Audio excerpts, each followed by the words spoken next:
Fala galera, tudo bom com vocês? Comigo tá tudo ótimo, muita saudade de vocês, ansioso para retornarmos às nossas atividades presenciais. Enquanto isso, vamos aqui como podemos, né? Então vamos lá galera, aula de História, 6º ano, professor Pedro Henrique.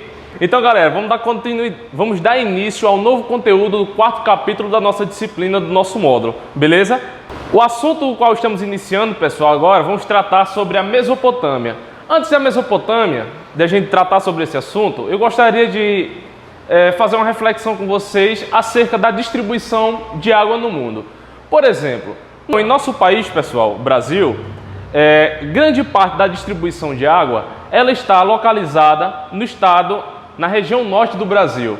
Beleza, então a partir daí temos a noção que a distribuição de água, ela é desigual no nosso país. Algumas regiões, como o Nordeste, por exemplo, elas é um dos mais afetados com a falta de distribuição de água, ocasionando em grandes períodos de secas em vários lugares, por exemplo, no nosso estado de Alagoas, de Pernambuco, em várias áreas da nossa região, Nordeste. Beleza. Então a gente sabe que a distribuição de água ela não é igualitária no mundo. Tem regiões, por exemplo, como a África do Sul, que são também grandes afetadas por longas estiagens e períodos de seca. Certo. Então, a gente, junto disso, a gente sabe que além desses grandes malefícios da falta de água, a gente, juntamente a isso, a gente percebe o quê? A importância que a água tem na vida das pessoas e das grandes sociedades. E essa importância, essa necessidade da água, ela não é dos dias atuais apenas. Ela está presente desde os mais antigos períodos da nossa história. E o período qual eu estou abordando com vocês hoje é um período que vem de entre 10.000 e 8.000 anos antes de Cristo. Então, pessoal, a gente percebe que essa dificuldade, essa deficiência na distribuição igualitária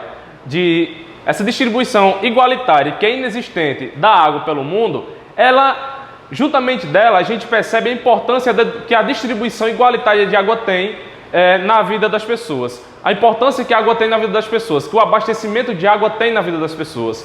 E essa importância da distribuição de água, da importância que a água exerce na vida das pessoas e das civilizações, ela não é apenas nos dias atuais, ela vem de muitos e muitos anos atrás.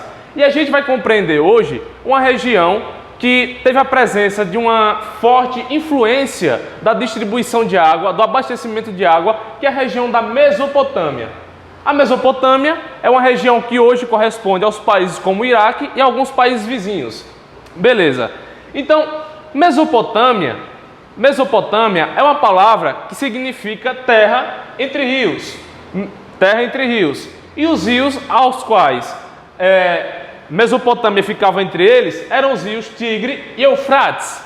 E Tigre e Eufrates eram os lugares, os rios, os quais Mesopotâmia fazia parte, ficava entre eles. Então, a Mesopotâmia, pessoal, não era uma região de florestas, porque a gente costuma ver o quê? Muita chuva, principalmente nas regiões onde tem muita floresta, certo? Beleza, mas a Mesopotâmia, ela era uma região de planície desértica, e com pouca ocorrência de chuvas, mas era muito fértil. Então, como é que isso era possível? Como é que uma região desértica, planície desértica, com pouca incidência de chuvas, ela tinha um solo muito fértil?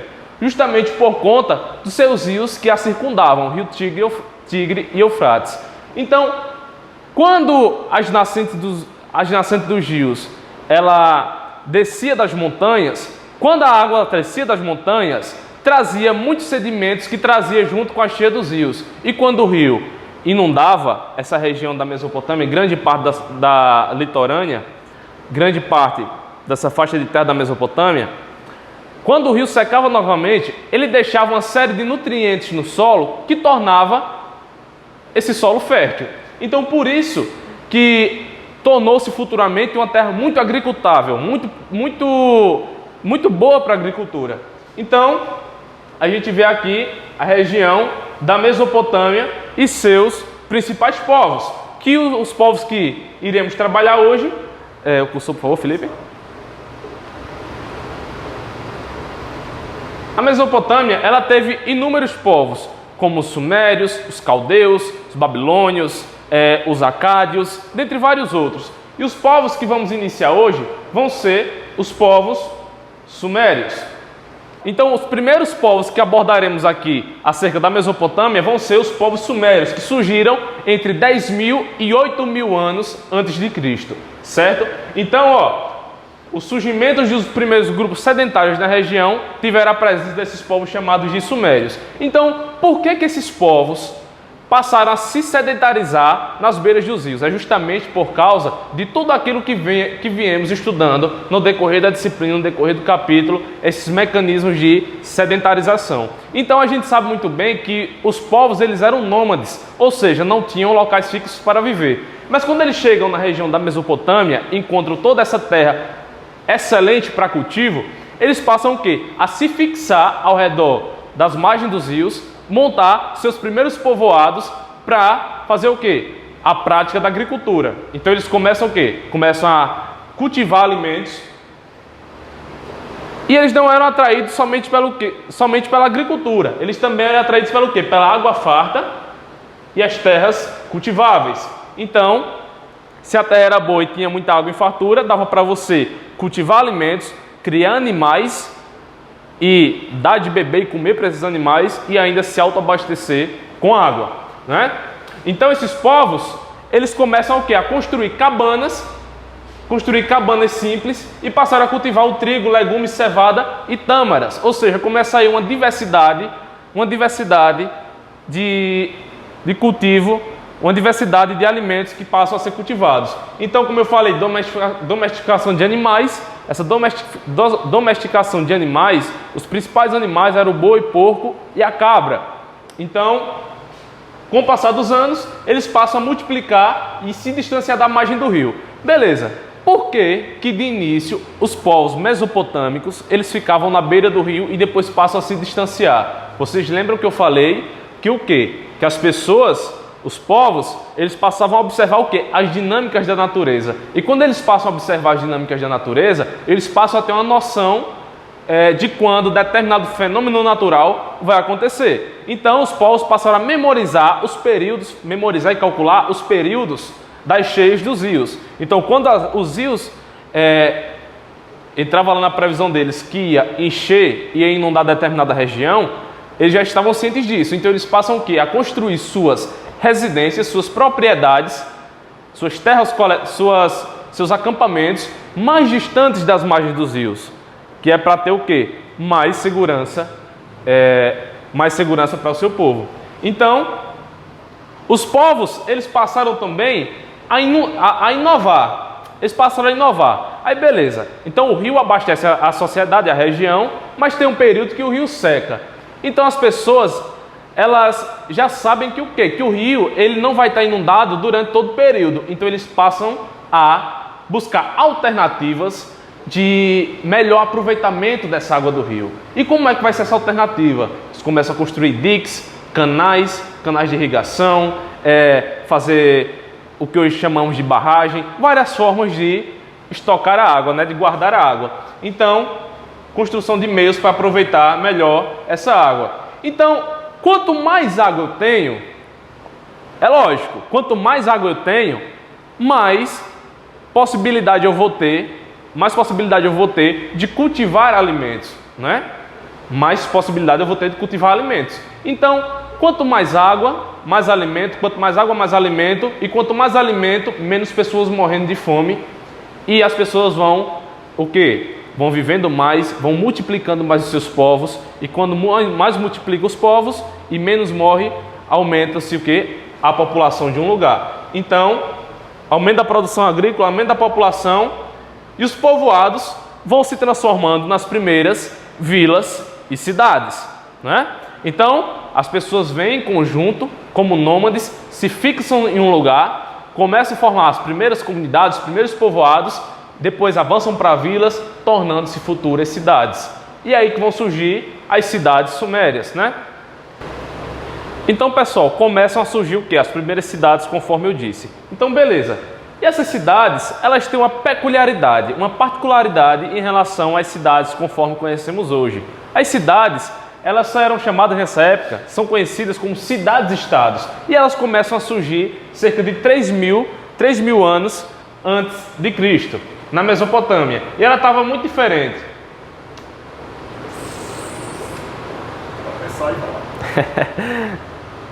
É porque eu fiquei indeciso para onde estou me adaptando. Então, pessoal, muitos povoados eles viraram cidades, beleza? Então, as primeiras cidades que vão surgindo são as cidades de Ur, Uruk e Nippur. São alguns exemplos, não necessariamente foram as 3 primeiras, mas tiveram várias outras que surgiram como elas. Então, eram as chamadas cidades-estados. Então, as cidades-estados, elas eram cidades totalmente independentes. Eram cidades que iam surgindo e que não dependiam necessariamente uma da outra para sobreviver, para progredir. Essas cidades, elas eram chamadas de cidades-estados justamente por isso, por serem independentes. E eram independentes pelo fato de não haver um governo central para governar todas as cidades-estados. Então, além de Sumério, existiram vários outros povos também na Mesopotâmia, né? Como os assírios, os caldeus, os acádios, como eu falei. E 90% da população vivia na área urbana, vivia nas cidades. Porque cidade, naquela época, por conta das muralhas, os mecanismos de proteção, significava que era mais seguro ficar nas cidades do que nos sítios, na área rural. Então, sem governo central, elas eram independentes. Então, se uma cidade é independente da outra, logo elas vão ter suas leis próprias, sua religião própria, seu governante próprio. Cada cidade-estado vai ter o seu governante. Então, a organização social das cidades sumérias, tratando-se da... Então, assim, Felipe, corta essa parte que eu falei agora, esses últimos 10 segundos, beleza? Então, vamos lá. Organização social das cidades sumérias. Organização política, tratando-se da política das cidades-estados sumérias. As cidades, a política, ela é organizada através de um conselho de anciãos, ou seja, o que eram os anciãos? Eram os homens mais velhos, que eram considerados as pessoas que tinham o maior conhecimento e logo tinham mais capacidade para decidir sobre as leis da sociedade suméria. Com o crescimento das cidades, a administração ela vai ficando mais complexa. Então, por volta de 2500 a.C., o poder já era centralizado nas mãos de um rei. Ou seja, elas iniciam sem um governo central, elas continuam independentes, só que cerca de 2500 a.C., elas passam agora a ter a figura de um rei como governante. Então, mesmo assim, não vai ter um único rei governando toda a Suméria. O rei, quando ele passa a surgir nessas cidades-estados, ele passa, sobretudo nas cidades sumérias, ele passa a exercer a função de sacerdote também, que vai ser auxiliado por vários outros sacerdotes. Só que o rei, em relação aos outros sacerdotes, ele tem uma particularidade, porque ele é o representante do Deus daquela cidade, na pessoa humana. Em pessoa, ele é considerado representante do Deus que aquela cidade adora. Então, enquanto representante de um Deus, o rei, ele tem o dever de fertilizar a terra, ou seja, buscar as melhores alternativas para que a terra ficasse fértil e propícia para a agricultura.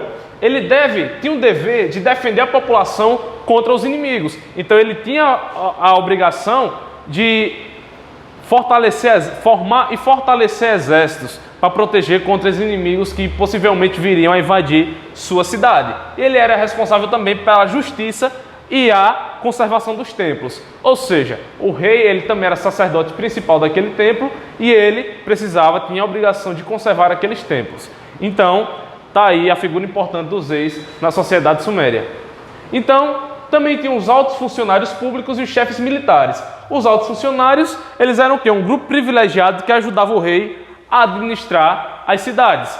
Ou seja, os altos funcionários, eles tinham grande importância nessa sociedade, porque eles eram cargos de confiança dos reis e por serem exclusivos na função pública nas sociedades sumérias, o rei tinha a obrigação, ou pelo menos tinha essa prática de sustentar essas pessoas, garantir a sua sobrevivência. Então, como é que acontecia a sobrevivência desses altos funcionários públicos? Através da arrecadação, da cobrança de impostos à sociedade suméria. Beleza? Então, eles eram pessoas também totalmente dedicadas à vida pública. Então, Felipe, corta esses últimos 5 segundos. Quanto aos chefes militares, eles eram efetivos também. Eles também podiam ser temporários. Dependendo da necessidade, os chefes militares, eles, em muitas ocasiões, como guerras, por exemplo, eles tinham a necessidade de aumentarem a sua quantidade. Então, se aumenta a quantidade, é necessário arrumar mais chefes militares temporários. Então, por exemplo, podia acontecer, conforme vocês vão encontrar no livro, de você encontrar vários artesãos que vão agora se juntar para se tornarem chefes militares e lutarem na guerra e depois voltarem aos seus antigos ofícios. Mas também tinham os chefes militares permanentes, que também eram sustentados pelos reis, pela sociedade suméria. E também eles usavam elmos, escudos, lanças, arcos e flechas. Eram os mecanismos bélicos para a prática guerril da sociedade suméria. E também a vida dos comerciantes, ela era bastante intensa. Ou seja, o comércio na sociedade suméria era muito intenso, era muito presente. Então, os produtos, tinham produtos que eram necessários para que houvessem as trocas. Então, tinha os produtos que eram padrão para troca. Então, todo comércio ele tem que ter, inevitavelmente, uma moeda de troca. Hoje nós temos o quê? No Brasil nós temos o real, né? O real, as moedas divididas em centavos e as notas de pequenos, médios e grandes valores que vão ser moeda de troca para determinado objeto. Beleza. Então nessa época também tinham os mecanismos, os produtos padrão para troca. Então, por exemplo, a cevada, ela servia como mecanismo de troca, por exemplo, para pequenos produtos, enquanto que a prata ela servia como mecanismo de troca, como moeda de troca para produtos de maiores valores. Então as trocas comerciais aconteciam as trocas comerciais entre os povos da Suméria, como também com outras civilizações. Então os sumérios chegavam em outras civilizações para vender os seus produtos. E também vinham pessoas de outras localidades para vender seus produtos dentro da Suméria. Então, os sumérios eles acabaram levando muito da sua cultura para fora das regiões sumérias e para outras localidades também. Mas também eles absorveram também muito de outras culturas, o que futuramente pode ocasionar na fundição, na mistura de várias culturas. Então, os sumérios, para comercializar, eles saíam das cidades para outras e eles utilizavam várias formas, como por exemplo, várias caravanas formadas de pessoas montadas em burros, que iam em várias caravanas para outras cidades, e também em barcos a velas, em balsas e tudo mais.